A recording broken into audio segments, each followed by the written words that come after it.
All right, you guys, I'll get right into this. A couple of weeks ago, I received a letter that changed my life, certainly changed the course of my life in politics. And I am going to read you that letter now and let you know that the author of it is sitting across from me. It reads, "My name is Philip Turney. I am 77 years old today. On June 8th, 1967, I was just 20 years old when the gallant crew of the USS Liberty was savagely attacked. Our American flag was proudly flying on our ship in the Mediterranean Sea that day. The designation AGTR-5 was clearly painted on the bow, port, and starboard sides. USS Liberty was written in English on her stern. When we arrived on June 7th, we were overflown by Israeli reconnaissance aircraft, and the same activity was repeated on the morning of June 8th. We were positively identified as American and friendly by the IDF. We had requested a destroyer escort long before we entered the Mediterranean, but we were denied twice. Our captain assured us that we were clearly marked as American and we therefore had nothing to fear. We were alone, 12.5 miles off the coast of the Sinai Peninsula, always in international waters. The Israeli reconnaissance aircraft were clearly marked with the Star of David. We therefore felt secure, seeing a flying boxcar and other smaller recon propeller aircraft taking good care of us.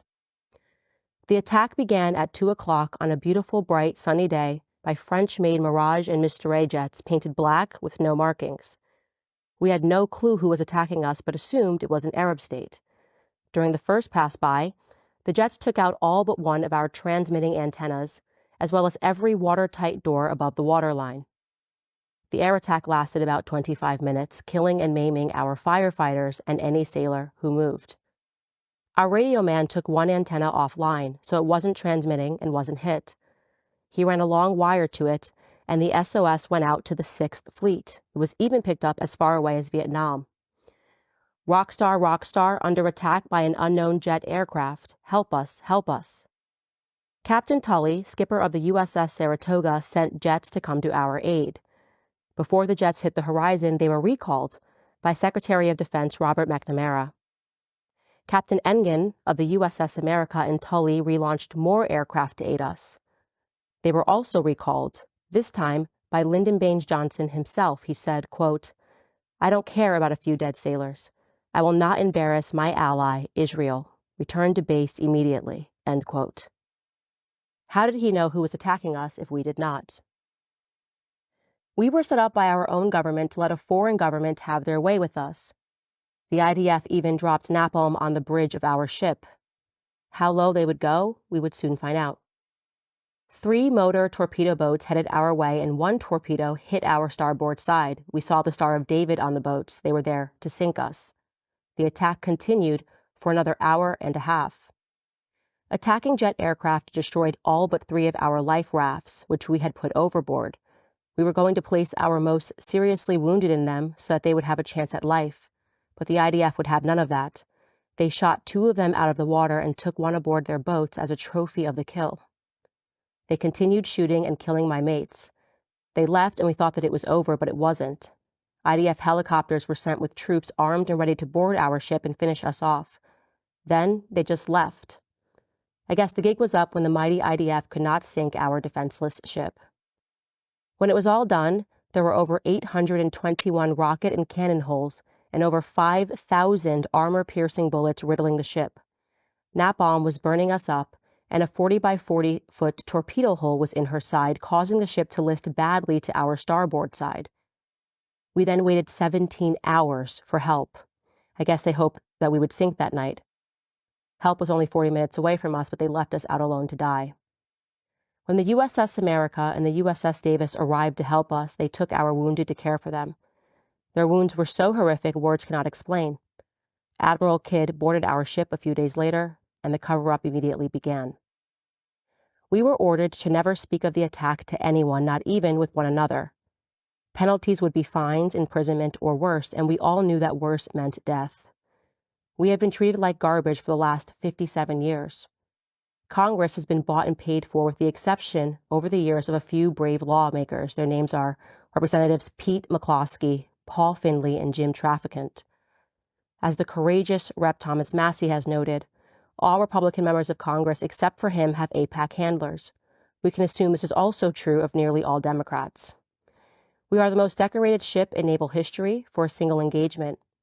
I believe God saved us that day to allow us to communicate the truth of this attack to leaders like you. We give all power to Jesus Christ. We are just his servants that horrible day and now. The USS Liberty survivors are the biggest whistleblowers this country has ever seen. We have been smeared as anti-Semitic, Jew haters, and Nazis. Our only sin is that we survived. We didn't kill anyone. Israel did all the murdering that day, and the U.S. government did all the covering up. I'm asking you to help us save America by telling others the facts about the slaughter of my mates. We are begging you to support us. Respectfully, Phil Turney, the president of the USS Liberty Veterans Association. Great honor to have you here today. Thank you, Candace. It's a great honor for me to be here and represent the gallant crew of the USS Liberty that have been treated so badly, as I said in the letter, for 57 years. So I just want to start just really at the beginning, I guess. When did you sign up to be in the United States military? I joined the Navy at 17 years old at San Diego, California. That's where I went to boot camp. I did 2 tours of Vietnam before I got aboard the USS Liberty. And I did 3 tours with her, including her last. So that was my naval career. And I got out of the Navy, and then I wasn't working at the time. I thought I'd never go back in because why would I go back into a place where people are going to try to kill me? But I wasn't working, I had a baby. So I went back in and I got aboard the USS Maddox, DD-731, which was in the Tonkin Gulf, which was another false flag. Wow. So just as a question, I mean, most people, just being in the Vietnam War, I mean, that was traumatizing enough, obviously. So you came back and you decided that you were still going to serve the country. When exactly did you find out that you were going to be aboard the USS Liberty? I found out when I got orders to go to the East Coast from the West Coast. I was on an ammunition ship then, USS Mauna Kea AE-22. I said, well, great, I'm going away to the East Coast, and I always wanted to go there anyway. So I ended up on the Liberty. And when I got aboard the Liberty, they said it was a ship that mapped the bottom of the ocean. And I said, wow, how could that be when all the antennas are going straight up? Mm. But I was a dumb kid. I believed anything they told me until a few months after that. And I said, no, this ain't right. We're a spy ship. Okay, so they initially said to you, they didn't even, you're serving on a ship and they don't even tell you the truth about why you're there. So here you are and they're like, you're just here to map the bottom of the ocean? Yes, that's what they told me. Okay. Well, there were 2 different crews aboard that ship. There were 200 spies, CIA, NSA spies. And I was in ship's company, engineering. And there were 100 of us and with the other guys, bosun mates, cooks, things like that, to run the ship. Our only job, Candace, was to make sure that the communication technicians got where they had to go, so they could do their deal. Okay. And so when did you notice, or I guess when did it become apparent to you? How long had you been aboard before you went, I don't really think that we're here to map the bottom of the ocean? Did they tell you, hey, I'm actually in the CIA or I'm in the NSA? No, they didn't talk to us, and we didn't talk to them. We weren't allowed to. Okay. And so it's two different crews. And we figured it out pretty quick what was going on, but yeah, it was so secret. I mean, everything was secret, very, very secret. And did you, just wondering how the setup is, are you sharing a room with 4 or 5 people? How does that work on the ship? Well, I was in a bunk room with about 70 men. 70 men in one room. Wow. Okay. Yeah, that was engineering spaces. And up forward was the bosun mates. That's where they had their berthing. The spies were in the back of the ship. Okay. And so what's a typical day like? Typical day was get up, take a shower, go to chow, go to work, stand your watches. And when we were out at sea, we'd sunbathe a lot because, we were always off the coast of Africa. And we were doing reconnaissance there, up and down the coast, 4 or 5 miles an hour all the time. And we just go up and down and up and down. We go to ports, different ports, Luanda, Angola, Abidjan, you name it, all the ports on the west coast. So it's beautiful. Oh my, was it ever. Great taste, pineapples, everything. It was great. I love those people. They were good to us. And you're also thinking this is very low risk. You're going, hey, in terms of having an engagement, I'm being sent out here. It's beautiful weather. We're sunbathing. Things are looking up. Yeah, it was great. I mean, it was good duty. It was great duty. But on the last cruise, we were headed to Africa again, just like we always did. We stopped in Abidjan, and this was in June. And we got emergency orders to leave. We'd just gotten there. We got emergency orders to leave, get everybody back aboard ship ASAP. And we took off for points. We had no idea where we were going, but the 6-day war was what's going on. Okay. And we didn't know it. Oh, you didn't know it was going on? No, not till a little bit later. Okay. Okay. So at this point, and just to be clear, how long had you been aboard the USS Liberty? I did a little over 2.5 years on the Liberty. Oh, I didn't realize it was that long. Yeah. You had seasick, not seasick at all then, I guess. I got seasick every time I went out for about a week, and then it was gone. Okay. So now you get these emergency orders and you have no idea where you're going. Are they giving you any information, or they're just saying it's an emergency, everybody get back in? Everybody get back in, and we headed to Rota, Spain. We picked up 3 Marines. They were linguists, and a civilian, Alan Blue. He was he was killed, by the way. He was another linguist, but he worked directly for the NSA. Okay. Okay. So he gets on board. You're in Spain now, and then where do you go? We head into the Mediterranean, into go through the Rock of Gibraltar and all that, and all the ships were going this way, going the other way, and we were the only one going that way. Okay. And still nobody's informing you about the 6-day war? We did find out that we were going into a war zone. Okay. And what information, if any, did they give you? None. None. You're just going into a war zone. Prepare for anything? No, we were prepared because our captain, Captain McGonigal, we trained all the time for different situations, chemical drills, fire, all kinds of different stuff. And what's the general mood as you guys are heading towards there, the conversation between you and your shipmates? Apprehension. In fact, we had the Star of David. We knew what was going on then. People had Star of Davids all over the ship, inside the ship, hoping Israel would win because they were our best buddies in the whole wide world. And come to find out, they weren't. So now it's June 7th. Is that correct, when you arrive into the Sinai Peninsula? Right. We got there on the 7th, and the Israelis started overflying us then, taking pictures of us. Same thing happened on the June the 8th.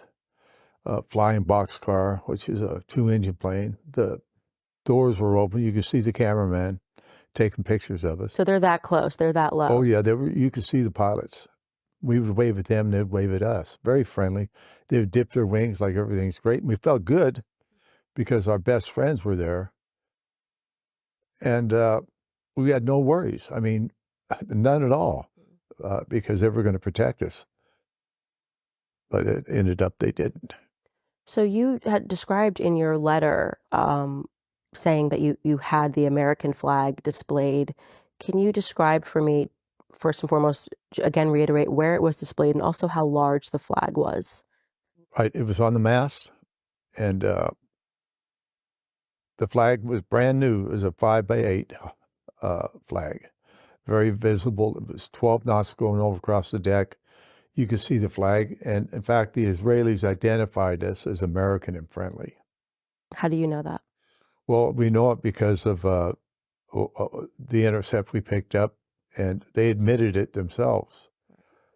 We were on their war table. They identified us as American. And when they changed the watch, they forgot to tell the other watch commander that we were there, they took us off their war table. So we no longer existed. Okay. When you say take you off the war table, I'm not familiar with that lingo. Okay. So what does that mean? They took us off the war. Well, on the war table, they have like different ships or different. Like literally set up the table Right. that shows you. Right, Okay. and what's going on, and they took us off, so we were gone to them. Mm-hmm. They thought, but they knew exactly what they were doing. Exactly what they were doing. When they overflew us, they took the pictures of all the ship. They knew exactly what to hit and when to hit it. And I might add, I believe, and I think most of my shipmates believe, that this attack was planned a year in advance. A year in advance. Yes. What makes you say that? Well, there was another spy ship in the area, USS or the SS Valdez. It was a civilian manned ship, but it was owned by the Navy. It could have done the same thing that we were doing, but they took them out of the area. Sinking the USS Liberty is a hell of a lot sexier than sinking the Valdez. Why is that? Well, it's all American sailors and Marines. They wanted this at the bottom, and so they could blame it on the Arab states and bring us into World War III. Okay. So let me ask you a question. Now, it's the morning of the 8th, and you like you said, on the 7th, they took pictures, they positively identified you. You were able to hear this over the radio. Did they still have at that moment the CIA agents on board? Yes, yes. The NSA agents were on board, so you still got the exact same amount of people that are on board here. Right. Okay, so we're talking about a pretty big sacrifice they were willing to make. Right. Total number of people? 294 souls. 294 souls. Okay. Take me through what happened on June 8th. You get up. We get up at 0600, and like I say, we go to chow and take a shower, go to chow, go to work. We had a damage control drill just before the attack, say about 1 o'clock.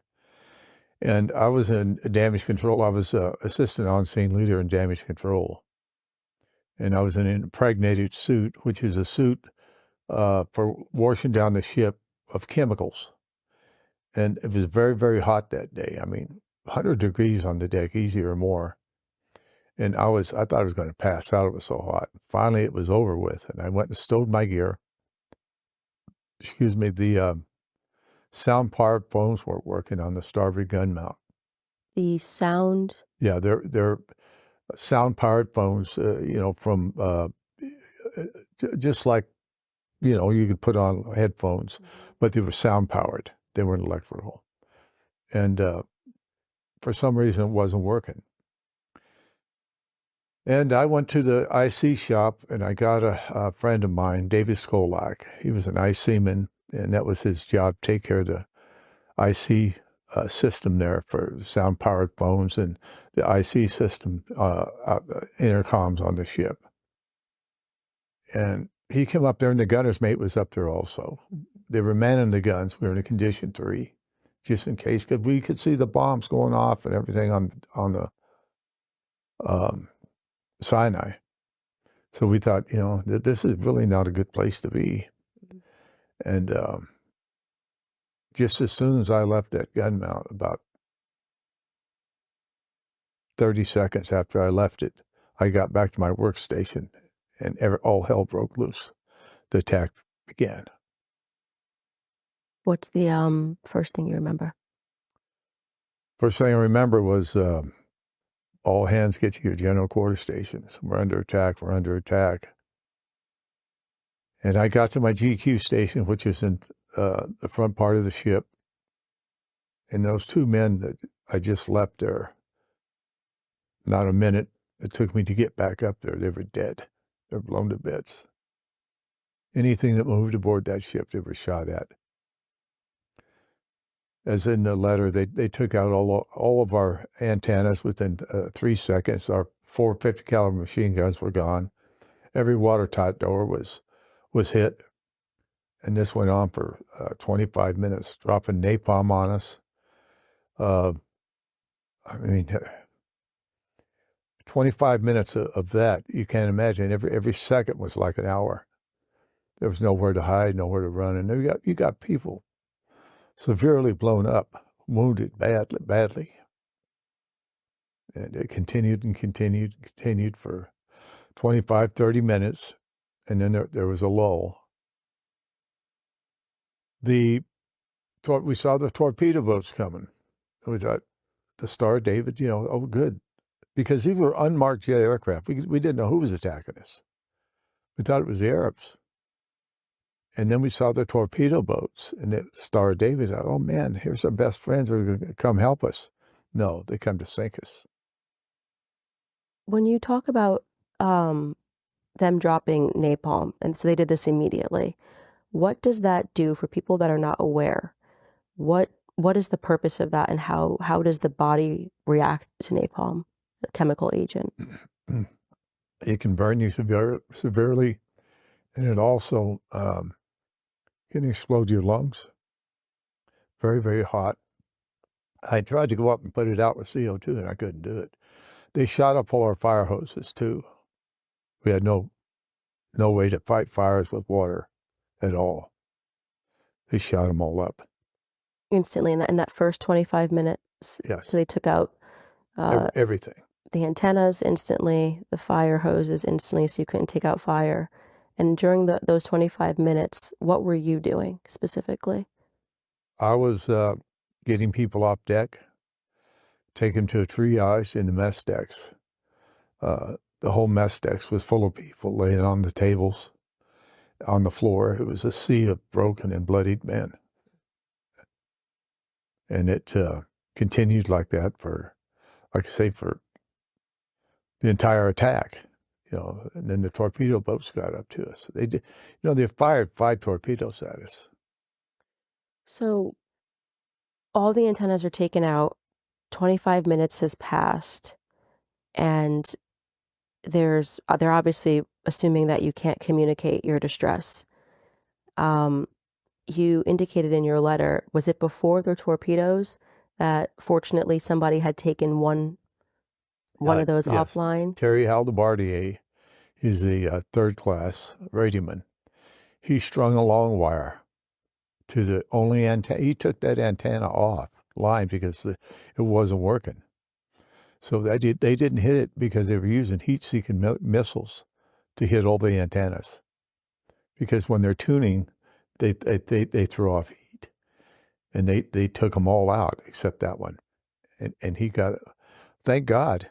I mean, there's reasons for all this happened, and he got hooked up, rockstar, and like I said, it went to Vietnam. The 6th Fleet picked it up. They automatically sent aircraft from the Saratoga and Captain Tully, and before they even hit the horizon, McNamara says, bring those aircraft back. Do not help Liberty. Turn around. So our Secretary of Defense, I mean, this attack could, in theory, since he was able to get that message out, in theory, the attack could have been over. How long after it started?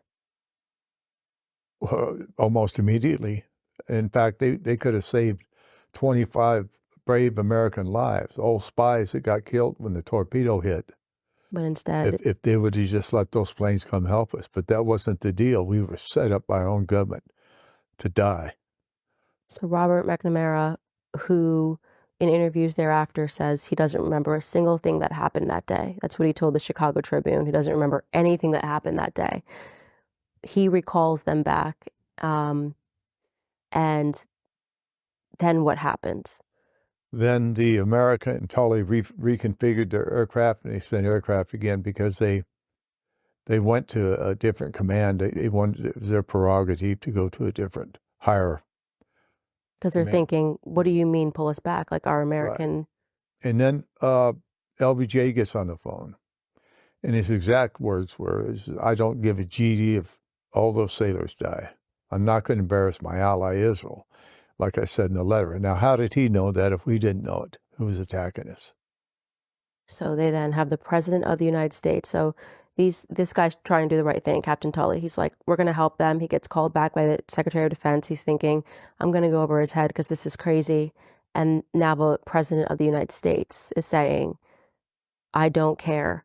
I don't give a GD if they die. I am not going to embarrass our friend and ally Israel.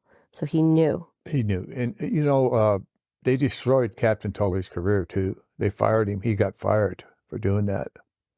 He was a World War II fighter pilot. Very, very highly decorated. Good man. In fact, he came to one of our reunions and broke down like a baby and cried. Said, I'm sorry, I couldn't help you. It wouldn't let me. And he took that to his grave. He was a broken man. Oh, I can't even imagine what he went through. Yeah. Having to follow orders when the orders were so demonic. Yes, absolutely. So he gets called back again. This time it's from the President of the United States. And now you are seeing torpedo boats with the Star of David. Now you guys know, and you're thinking, amazing, we're about to get saved. We've got these flags inside. We know who these guys are. Fine. Yeah. We don't know who's attacking us, but we know these are our friends. When did you notice, wait a second, something's not right here? When the old man said, prepare for torpedo hit starboard side, I saw 2 torpedoes go aft. Where the other 2 went, I don't know, but I know where one of them went.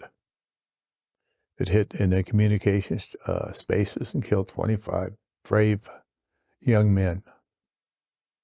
And that's one of the reasons I'm here today, to be their voice. Because we're not going to let them die in vain. There's not many survivors left. They're dying out. And it's our duty as Americans and patriots to take care of them and make sure their lives didn't die in vain. And, all presidents and all Congress, including Donald Trump, has not done anything for us. They're beholden to the Zionist state, AIPAC. Donald Trump's a new president again. I call on Donald Trump to help us. I mean, we gave our lives and our blood for this country at the hands of the Zionists, Israel. And does he stand with Israel, or does he stand with the United States fighting men that were slaughtered that day by the Zionist state, covered up, same with mistaken identity? I call on you, President Trump, to give the USS Liberty the same courtesy we deserve, or any fighting man that was killed that day. But we don't get it because Israel did it. It's fine as long as Israel did it. It's fine. It was a mistaken identity. It wasn't. Admiral Moore, he had the Moore report. It's a very, very detailed report. He's the longest-serving admiral in the United States Navy. He served as the European commander and the Pacific commander, and two times as chairman of Joint Chiefs. And he says, I'll never believe it was a mistaken identity. And he called on Congress over and over to have an investigation. Congress says there already has been an investigation. There never has been. There's been a board of inquiry by Admiral Isaac Kidd and his boss, or his underling, JAG officer, Ward Boston. They completed that investigation in 7 days. Should have taken a year. They never even talked to Israel. They took Israel's word instead of ours. So you're watching, you're on this boat, you see this torpedo hit. That torpedo instantly kills 25 servicemen. And you escape, fortunately, are able to escape this. What is going on in your mind? Because I just am thinking of that moment of consciousness when you think you're going to be saved because you see your friend and your ally, and then suddenly you realize that your friend and your ally is actually killing you, and they're in torpedo boats. So there's no way they know this is an American ship. Right? Yes. What's going on in your mind and emotionally in that moment? If you could take yourself back, like how that conscious switch of, wait a second, this is not my friend, I'm being betrayed. Well, I think Jesus Christ would know a lot about betrayal, and we were betrayed. And I think that's one of the reasons I'm here, is because Jesus Christ didn't want us to die that day. He wanted us. Well, I'll put it this way. God saved us from God's chosen people. That's what he did. Exactly what he did. We put over 3 life rafts. That's all we had left. They shot all of our life rafts up. We put 3 over. They shot 2 of them. We were going to put our most seriously wounded in them so they'd have a chance at life. They shot 2 out of the water and took 1 aboard the boat as a trophy of the kill. It's in Haifa somewhere. Wow. They took 1 aboard, so there's absolutely no way they did not know that this was an American ship. They take 1 on board as a trophy. They're shooting it out. You are now realizing that you cannot help the wounded. Torpedoes are hitting you. What happens next? Well, when the torpedo hit, we did what we could do for damage control, and we, like I say, put over the life rafts, and they shot them out of the water, and they continued and continued and continued doing that until finally they just quit. And we thought it was over, but it wasn't. They sent over troop carrying helicopters with Marines in it to board our ship, scuttle the ship, and kill us all. I was on the main deck when they were coming over. What is your condition at that moment? What were you doing on the main deck? I was on the main deck trying to still get people off the main deck. And then they got there, and this Marine, he had his foot on the skid. I thought they were going to come down in a rope or a ladder or whatever. And I just gave him the finger. And he gave it right back to me and just smiled. This is an IDF soldier. He smiled at you. Smiling. Great big smile. And they just took off. The gig was up. I mean, they confessed. Well, mistaken identity. We thought it was the El Khazir, what was a horse transport, and enemy ship. That's what they said, and that was their excuse, and they got by with it because of the crooked government then and now. I just can't even imagine this. So you're watching your mates die, bleeding, torpedoed, napalm, and you make eye contact with this guy thinking he's going to board the ship. You give him the finger, and he gives you the finger back and smiles at you. Mm-hmm. And then they leave. They leave, and we were left out there for 17 hours for help. This is the part that is so shocking to me because the President of the United States knows that you're under attack. The Secretary of Defense knows that you're under attack. You know that, as you said, Captain Tully tried twice to help save you. They know you're under attack. And you're telling me that after they went away, 17 hours. Take me through what you guys did. How many people at that moment were injured, dying? What was happening on that ship for the next 17 hours? Well, 2/3 of the crew was either dead or wounded. And Doc Kiefer, we had one doc aboard the ship. He had been shot in the abdomen, and both of his knees were shot up. And he operated for 17 hours on people. I helped him in one operation, a guy by the name of Gary Blanchard. He was hit bad. And he says, take my socks off. My feet are hot, hot, hot. So I rubbed his feet, tried to get some circulation. I went over to the side and looked at him, and he says, you think I'm going to die? I said, yeah, I think you are. And Doc cut him open, and he was dead. So that went on all night. Put a few stitches on him and put him over to the side and just kept on doing it. What were some of the last words? Because I'm sure, as you said, many people died. What did they say? I mean, what were the conversations that you recall?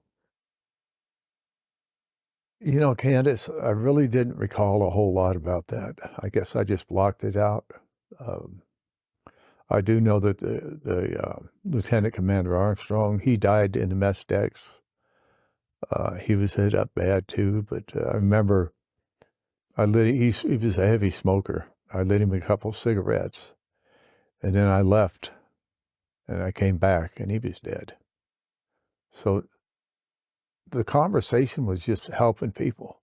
everybody was able-bodied, helped them. I was in the walking wounded. A lot of them were walking wounded, and all they did was want to help their fellow shipmates. Bravest crew I've ever seen in my life. I mean, we guys come together like none other. We had none to fight back with but our will and our wits and with God's beautiful hand on us. In fact, when that ship got torpedoed, it was like the hand of God was holding us up because it was going like that, ready to roll over. It just stopped. Unbelievable. And you were just 20 years old. It's just unbelievable. Yes. And so 17 hours later, 2/3 of the crew's dead.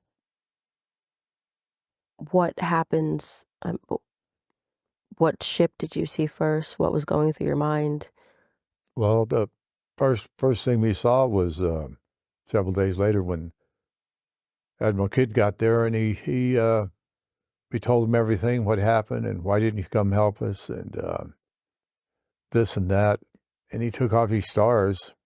He says, "I'm just like your dad." He had 4 or 5 of us in sick bay at the time.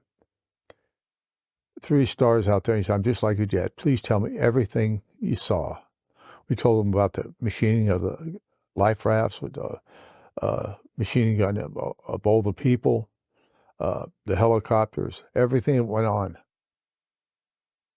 And then he put his stars back on. He says, he got beat red and he got right in my face. He says, "I'm telling you, you better never talk about this again to anybody. I'll make sure you end up in prison, fined, or worse." You know what worse means? I said, "Yes, sir, I do." But he did that to everybody. In fact, they split up everybody. They took them to different bases. There was one fellow, his name is Mickey LeMay.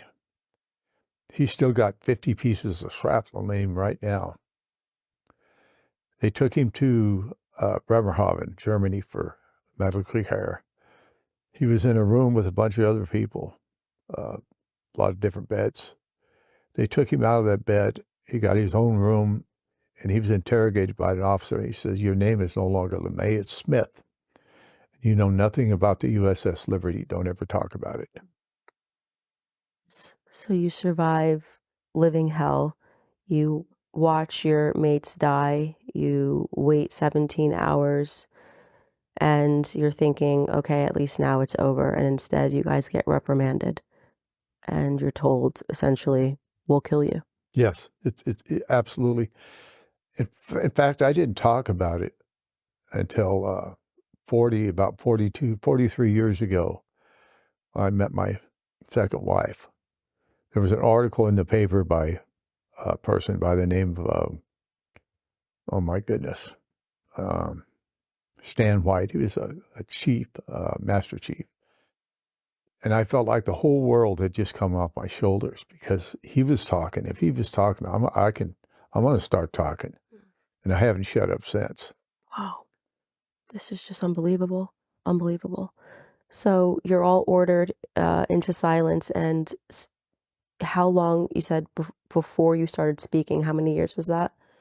Well, it was 41, 18 years after the fact. So you stayed silent on this. And I didn't even tell my wife, Lisa, that I was ever in the military. I even forgot what day it happened. That's how far back I pushed it. And like I say, when I read that article, man, I said, now I'm on it. And I mean, the whole thing is, when your own government betrays you, and still betrays you, and every congressman betrays you, say, what you saw you really didn't see, what you heard you really didn't hear. That's pretty bad. They're calling us liars, Nazis, and Jew haters, our own Congress. And I tell you what, I'd like to call out Charlie Kirk and Ben Shapiro with this conspiracy theory stuff. If you think it's a conspiracy, debate me live on TV. I'd be glad to debate you. And my shipmates will be there too if you want them. Debate us if you think it's a conspiracy theory. Or do you have the courage? I don't think you got the courage. I think you're cowards. can I explain the USS Liberty incident? Sure. So the USS Liberty incident is very frequently used by anti-Semites to suggest that Israel deliberately targets American ships and then pays no penalty. So both American naval records and Israeli Air Force records suggest that there was a case of mistaken identity wherein USS Liberty was in the Mediterranean in a place they were not supposed to be. Israel thought that it was an Egyptian ship and shot it. That's the actual full story. Now, there are a bunch of conspiracy theories on actually both sides of this. There's a conspiracy theory on the American side that suggests that Israel, for no reason that can be discerned, decided to shoot up an American ship to accomplish no one really can explain what. And then on the other side, there is a theory that I have not seen a lot of support for, that the USS Liberty was being used as a transmission vessel to send Israeli military locations to the Egyptians during the 67 war, and Israel knew that and shot it. Again, I think the evidence is lacking on both of those things. Again, there have been multiple naval investigations of the USS Liberty incident. They all come down on the same side, which is that this is a mistaken case of allied, quote-unquote, friendly fire. I can't even imagine living through something like that and then being gaslit and told that you're liars or that you're conspiracy theorists or that, as your letter said, that you're Nazis or that you're Jew haters when you went out there thinking you might be out there defending the state of Israel, only to recognize that your country betrayed you, presumably to stage a false flag attack. There was a submarine. The Russians were there too. If our ship goes down, Israel was going to get nuked by Russia. And that's a fact. It's on tape by the people that were there. There were also the USS Andrew Jackson there, and the USS Amberjack, our submarines, that didn't come help us. I heard they filmed it from the Amberjack. They probably got the film right now. There's so many. We got FOIA requests right now from a federal judge in Washington. She's gonna decide whether we can get the records or not in a few days. And this has been going on for 2 or 3 years, trying to get. Well, it's been 57 years total, but working on it for the last 41, 42, 43 years, collectively with the rest of the crew. We've been trying to get this done, and this is the closest we've ever come to getting something, but they don't want the records out. The CIA's blocking it right now. They said they do not want to let that out. It's a matter of national security. If it's so easy to explain, how could it be national security? If it's so cut and dry that they thought it was a mistake, there's no mistake, and we can prove it. How many survivors are still alive? Oh, I don't know, probably 50. Just 50. Out of 294. So it's, they just didn't attack our ship. They attacked you, all of you guys, all of America. They attacked us. It was an act of war and war crimes, and they don't want to investigate it. I want to speak a bit about Lyndon Baines Johnson because there is a picture that seems to be emerging, and so I guess I'll sort of ask questions because there's other big events from around that time period that are similarly classified in a way that doesn't really make sense. Lyndon Baines Johnson, the nation did not vote for him to be president of the United States, obviously. Yes. JFK was assassinated, and it is a fact that prior to his assassination, he was adamant that he wanted AIPAC, which I think was going by a different name at that time, to register as a foreign agent, and that they had ignored his demand that they register as a foreign agent. And then when he was shot a couple of months later, he no longer had to register. They no longer had to register as a foreign agent. It is also a fact that leading up to his death, he was having fights, which they have not declassified, arguments with the prime minister of Israel at that time, Ben-Gurion. They have, again, not declassified any of those conversations, so we don't know what it was that they were arguing about, but I would imagine Lyndon Baines Johnson would have known that he had this sort of contentious relationship, obviously, with them trying to implement AIPAC and not wanting it to be registered as a foreign agent, and obviously him having arguments as the number 2 guy. You would think that he would know this. And before Muammar Gaddafi, the president of Libya, was murdered by us, arming insurgents, he gave a speech in front of the UN where he demanded that they investigate the killing of JFK. And he said, everybody knows that he was trying to stop their nuclear armament. He spoke about the nuclear reactor, and he had heavily suggested in that speech in the UN that that was another, perhaps that could have been the reason that he was arguing with the prime minister. Of course, we'll never know. And so it's quite shocking to know that information, to realize that JFK got killed, and to also know that the person who allegedly shot him, Lee Oswald Harvey, said he didn't shoot him, didn't kill him, and then he was shot by a guy named Jacob Rubenstein, who Muammar Gaddafi alleges was also an Israeli national. Maybe he had dual citizenship. I'm not sure, because again, we don't have the files. I'm just speaking about what has been said in the public sphere. It's kind of shocking that Lyndon Baines Johnson would be such an ally to Israel, so much so that he would tell people, I don't care if American sailors die, I'm not going to embarrass Israel, which means he didn't inherit JFK's frustration with the nation. He did not. He, if you remember, he says, you had a friend in JFK of Israel, but I'm going to be a much better friend. You have a better friend than you ever did. You know what? Actually, I don't know if you had read this article. This really shocked me.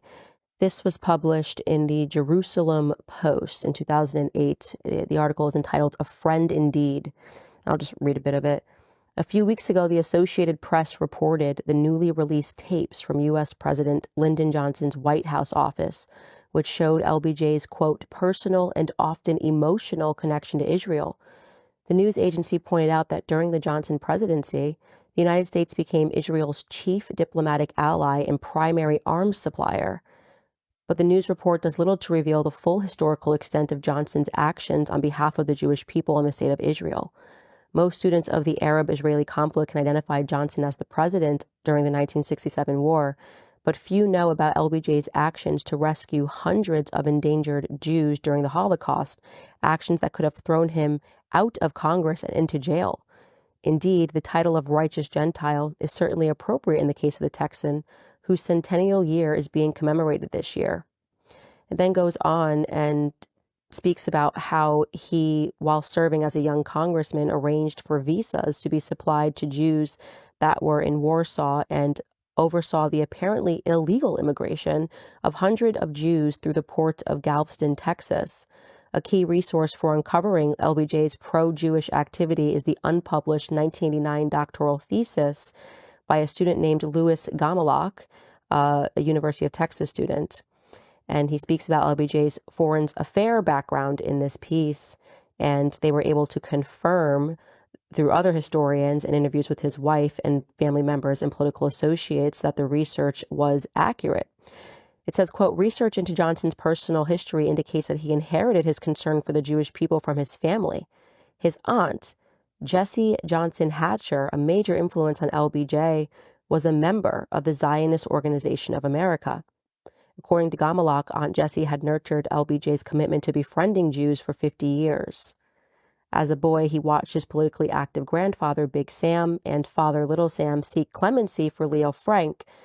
This says the Jewish victim of blood libel. He's actually, he murdered a young Catholic girl during Passover in I believe it was 1913. I'll have to fact check that.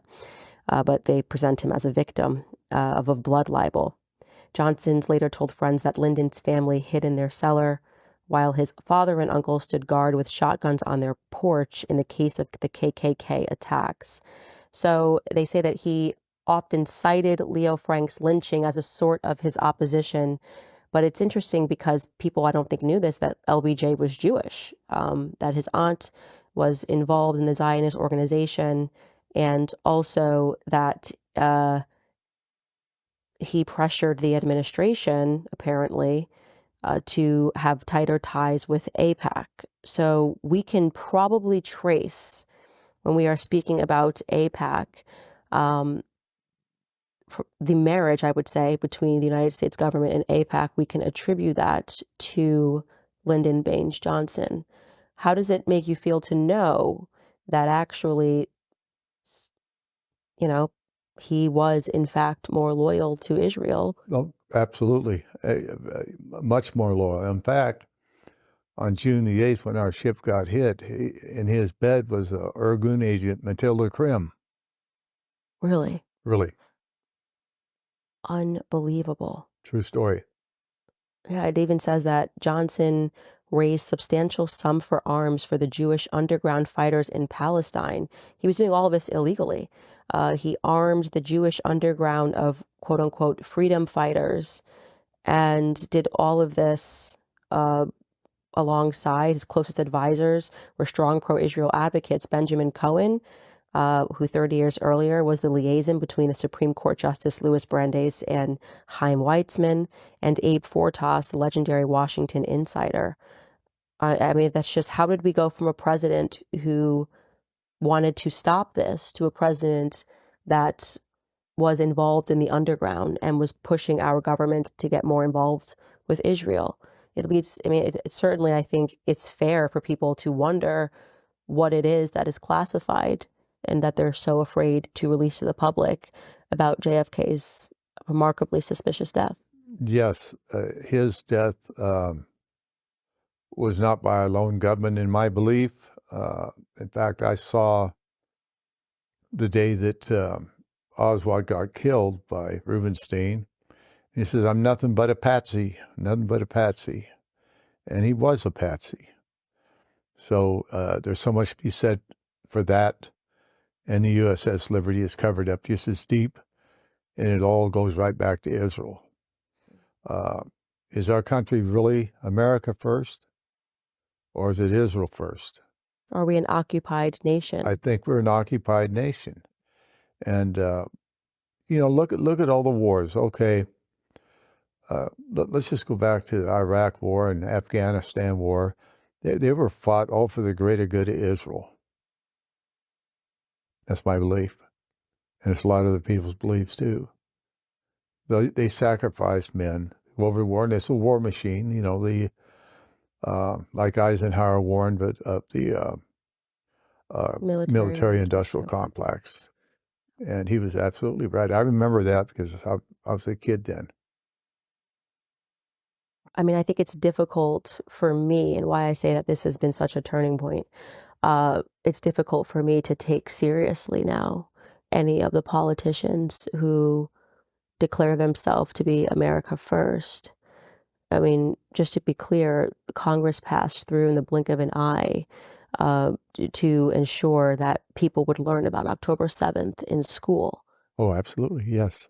And yet I went through school, I graduated college, I have 2 degrees, and I had never learned about the USS Liberty in its entire context until I received your letter. Yep, it was covered up, and it's not in the history books, which it should be. It's a very important part of history. Now, something very interesting, back in the 80s, I did a speaking deal with the old Spotlight newspaper. And the 2 older gentlemen, they were entrepreneurs in Wisconsin, Grafton. They read it, and they sent me a letter and said, we're building a new library, and we were gonna call it the Grove Library. Now we want to call it the USS Liberty Memorial Library. And the whole Milwaukee area, everybody around there, the Jewish population says, no, no, no, no, you cannot do that, because it's anti-Semitic to bring up USS Liberty. Anti-Semitic. Anti-Semitic. And the Grove brothers said, the heck with you guys. They've already put $1 million up.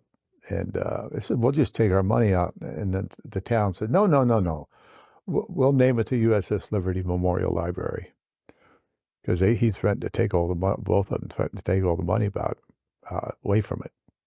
So, and we had to get this, SWAT teams on the roofs, bomb-sniffing dogs, because we were all threatened. They were going to get us right there. For dedicating the survivors, dedicating that. That's when Pete McCluskey, former Congressman McCluskey, was there, and he spoke at the dedication, as did others. Wow. So you had told me that you have been threatened by the Mossad. Can you tell me more about that? Yes, I was in California with my wife. We were going out to visit my son. He was graduating from Bud's SEAL. And we were in a restaurant. Well, we were at the bar getting a drink, waiting to get our table. And this guy come up and got on my right side of me. He said, "Oh, you were on the Liberty, huh?" And I said, "Yeah, how'd you know that?" And he said, "I know a lot." And he had a big watch, and he put it right up in front of my face. I said, "Get that out of my face, man. What is it, a camera or a speaking device? Or why, is he going to squirt me with something? I don't know." And then he said, "Listen, I know everything about you. I'm a Mossad agent. And the best thing for you to do is just shut up." My wife heard that. She come over me, and boy, she gave him, I mean, whoa, I can't tell you. And then security had to take us up to our room and make sure everything was okay. And I went down the next morning, and the guy, pretext, he told everybody he was a doctor. He'd been there a couple days before. But he was waiting on me and my wife, is what he was doing. How he found out we were there, I don't know. It could have been, they traced us somehow, credit card or who knows. Wow. That's just incredible. It is. They have a remarkable ability to be on the ground when big events take place. Like, it was confirmed that the Mossad was on the ground the day that JFK got shot. It has been confirmed that they were on the ground recording, at least according to ABC News, who investigated this, the day that 9/11 took place, which you could say was obviously the beginning of us being involved in these never-ending wars in the Middle East. And obviously the USS Liberty, they got caught executing another false flag at the exact same time, the Lavon affair, which they were going to murder Americans in order to drag us into war with Egypt. So I don't know if that was before or after the US Liberty, but there's a lot of, I mean, you can't say that Israel is not involved in false flags, because the Lavon affair proves that they are. King David Hotel. King David Hotel means exactly proves that they are. You survived what you believe to be a false flag attack, and yet we have people in America who get on stage and refer to them as our greatest friend and ally. I mean, how does that make you feel to just even hear that, to hear people say they're our greatest friend and ally? And by the way, I want to be clear, I count myself among those people. For the first 6 years of my career, I genuinely had no idea. Most people don't, and it makes me furious. It really does. They're not our best friend. They're not our ally. They got more money when they murdered my shipmates than they ever got in their entire existence. And the Israelis said they paid $6 million. They didn't pay $6 million to our ship. Our own government did. The ship alone was worth $40 million. And they settled for $6 million. The most seriously wounded got some. And they very well should have been, of course, the dead. Most of the crew got $200 and an order to shut up. Then I was ordered to sign that, where I could never sue Israel or the United States, which I signed it gladly. You signed it. Because you were ordered to sign it, which means you could never sue Israel or the United States for what you survived. Yeah. And that was under duress.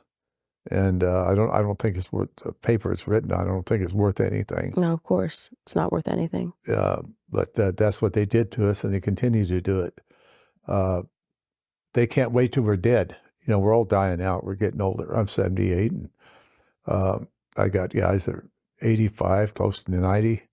You know, some of them can't even get out of their house much anymore, or they got disease or whatever, you know. We lost 3 or 4 in the last year, cancer and things like that. And but I'm not going to give up till my dying breath. I'm going to be here speaking the truth. And we plan on trying to get together a speaking tour around the country for survivors to speak to the public and tell them about our government and the Israeli government. As far as I'm concerned, Candace, they set us up. Israel were the hitmen, and our government paid them to hit us. And then when we didn't sink, they tell us that it was mistaken identity. Us, the survivors, that they thought we were somebody else. They shot 2 of our flags down, and we put up another one, 7 by 13. They say they didn't see that one either. 7 by 13, that's a big flag. They call it holiday colors. And that's what we flew into Malta. 1,000 miles away, we went from that torpedo hit 1,000 miles away with a 40 by 40 foot hole in the ship, hoping we'd sink. Well, what I can tell you is that this has completely changed a lot for me. I just, first and foremost, just want to apologize to you. Like I'm genuinely embarrassed at my ignorance, and it's confounding for me that I thought that I was on the side of the party of, you know, truth and America first and patriots and caring about our veterans. And I'm realizing now that so many of these people are cowards. They're cowards. They know the truth. They lie to people as they're coming up in this movement, and they are completely occupied. There are some that are brave, obviously, Thomas Massey, but I do want to offer to you that I promise you, as long as you live, I will hold a candle for the USS Liberty. You forever have a platform. If I have a platform, you know, I almost feel ashamed of myself that I thought to myself this year, oh my gosh, I'm getting so attacked by the Zionist media because I had a heart over the Palestinian children that were dying. And I realized I had to survive digital attacks. I mean, you survived. Yeah. What you survived is unbelievable. And I first and foremost, I know that you have an organization, so I want to pledge to you that personally, my family will donate $40,000 every year to your organization.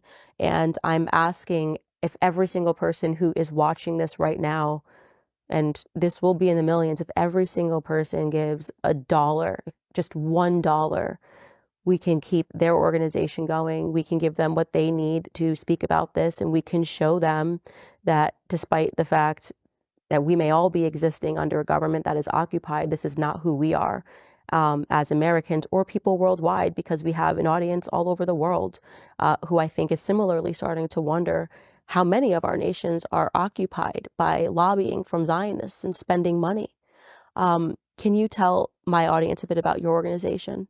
Yes, our organization is veterans and like-minded people, family members.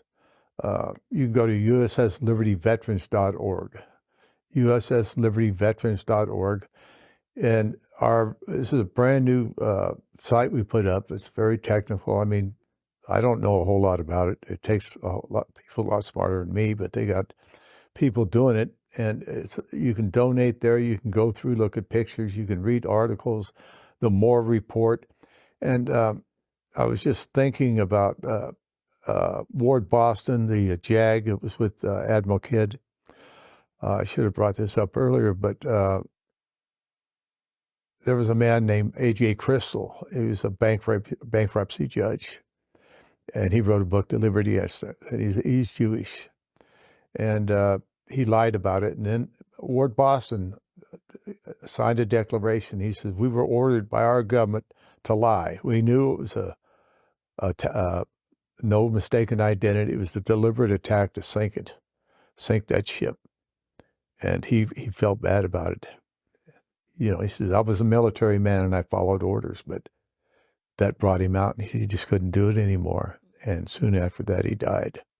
Yeah, I can't imagine being ordered. Yeah, well, absolutely. And our ship is the most, from the Medal of Honor, Navy Cross, Silver Stars, Bronze Stars, 208 Purple Hearts, combat action ribbon, and the Presidential Unit Citation, and nobody knows about it.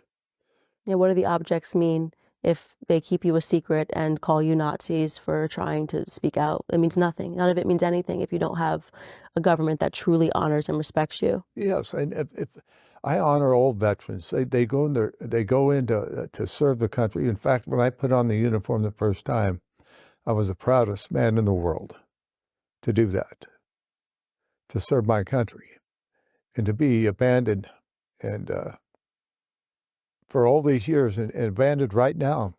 I'm asking you, front out, President Trump, don't abandon the crew of the USS Liberty, please. I see your picture there with beautiful Candace, and who is that other man? Is that? It's my husband.